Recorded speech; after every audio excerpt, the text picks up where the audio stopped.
In this video, we're going to show you how to make this adorable yo-yo vine quilt. It just turns out so fun.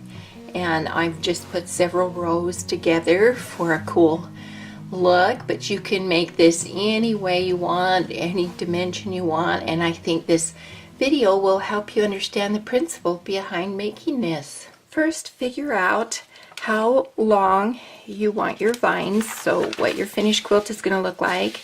If I put two together and match it like this, then that's 20 inches from the dash line to the dash line down here. So I can keep adding, or however much larger I want it. Then notice that some are reversed, which makes a really cool look, or you can make them all the same. So once I've taped them together on the dash line, decided how long I want them to be, then I make all the leaves. So I count up how many leaves, stack them, piece of paper on top of two pieces of fabric that are right size together. So on the outside solid line, cut on the dash line, including down the middle, and then take the paper out, turn it right side out, and press. And then you can put like two together and baste them so that they match up exactly, and that will give you a perfect point when they're put into the quilt and they won't slide around. Then I have found for so much easier if I pre-cut all my little background pieces. So it is going to be foundation piece, and usually you just whack fabric, right? But if I have it, if I use this pattern, then I have all these middle pieces put on the grain, and that's going to make it lay flatter to have them all uniform. Plus, if they're all cut out, so I'll cut out on the outside solid line and cut down the middle, then each of my pieces are already whacked to place, and it makes it so much easier to foundation piece. And then these little areas here that don't have a pattern work out really great for the ends that are not a full piece. Then I'm going to begin foundation piecing with area 1, 2, 3, 4, 5 like that, and I'm going to place the fabric right side away on area 1, and then baste where the leaves are placed, and I'll show you that and how cool this is going to turn out. And it goes so much faster if it's pre-cut like this. And this is like a half a yard, which makes 36 of the full triangles. So you can count up, like if I'm going to do 3 of these at 20 inches, then I've got 1, 2, 3, 4, 5, 6, 7. That means I'm going to need 21, right? 3 times 7, and a half yard makes 36. So you can kind of figure out your yardage for your background fabric, which is usually a little tricky to figure out, but this is pretty easy. Okay, we'll show you the next step. Now I'm going to begin foundation piecing my vine with the number 1 area, and I've cut a piece of fabric right side and placed it right side away so that it covers all of area 1, this first section. And I want the grain on each of the sides will go with the grain, and that's how I've cut those pieces. Then with this side up, I've machine based where the leaf goes into the seam. Then I have my pre-made dimensional pieces that I stitched right, just basted on the very edge, so it won't be in the seam. And I lined up the points and the end, and I'm going to place it so that the large part is next to the vine in the middle. This is out towards the edge, and I'm going to place that right side or 1/4 of an inch past that basting. It's not really 1/4 of an inch, it's so that all the raw edges are caught. And then I pin that to secure it, and then I'm going to take my previously cut piece and I'm going to place it this way so that it lines up with the edge of the leaf. And this is on the bias, the way we cut it, bias, and then this edge is straight, so it'll be straight on the edge. And you can also see this is the diagonal that was cut. So I'm putting one of the edges so that the long arm here is going this way. I don't want to place it this way because then the short piece of fabric is trying to cover this long piece here, this long piece. So I want the short piece at this end and the long arm towards the outside. Then I turn it over and sew this whole machine sew that whole seam. I cut the extra out of this seam, fold it back. It covers all of area 2. Then with this side up, I machine baste where the leaf meets the seam, and it transfers to this side. Then I'm going to place another set of petals past that basting so that all the raw edges are caught. Then I'm going to again place my pre-cut background this way. It's better to have less fabric here at this end and more fabric over here to make sure it covers. Just kind of works out that way.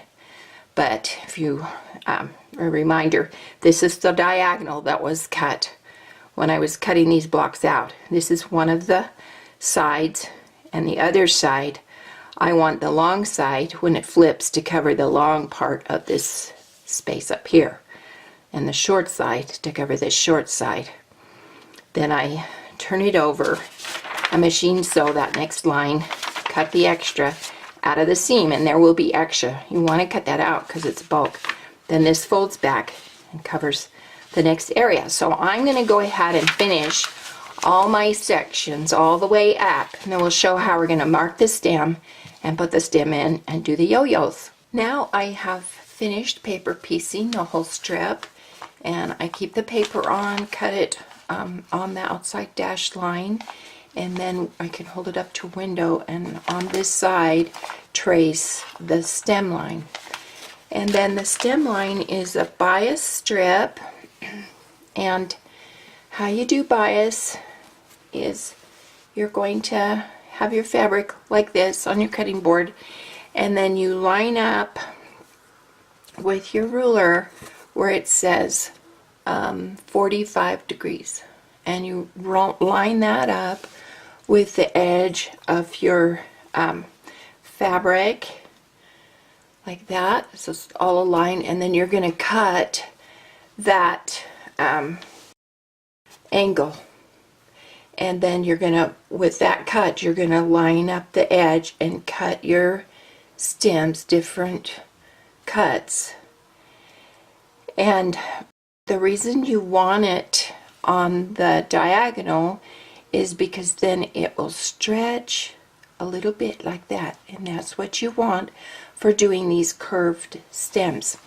So after it's cut, I'm going to fold it wrong sides together and press it, and I'm going to try to not pull it as I press it, just press it flat without pulling the iron across.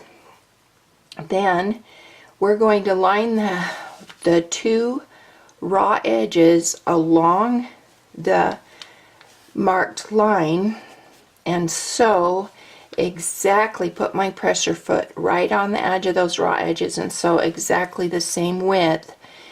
And mine is usually a little under 1/4 inch seam.